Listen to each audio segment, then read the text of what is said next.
عارفين ايه اجمل 3 حاجات حد شافهم في حد بيحبه؟ الحاجات اللي شافها محمد فؤاد في حبيبه في اغنيه احب ايه ولا ايه ولا ايه. بصراحه بقالي كام يوم كده بفكر انه فعلا هتكون محتاج ايه في حد بتحبه غير انك تشوف فيه ال3 حاجات دول.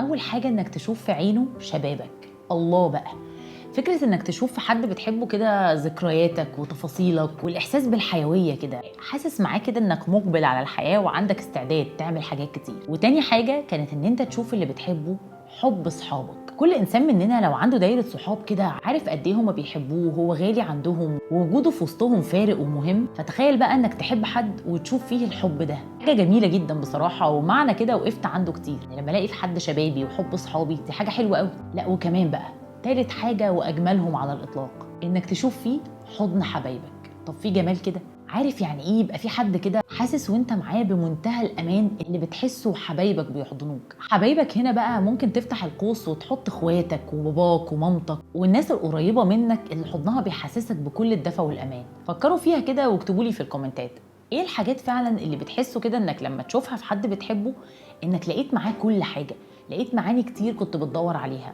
اتجسدت بصراحة في الأغنية دي بشكل حلو قوي.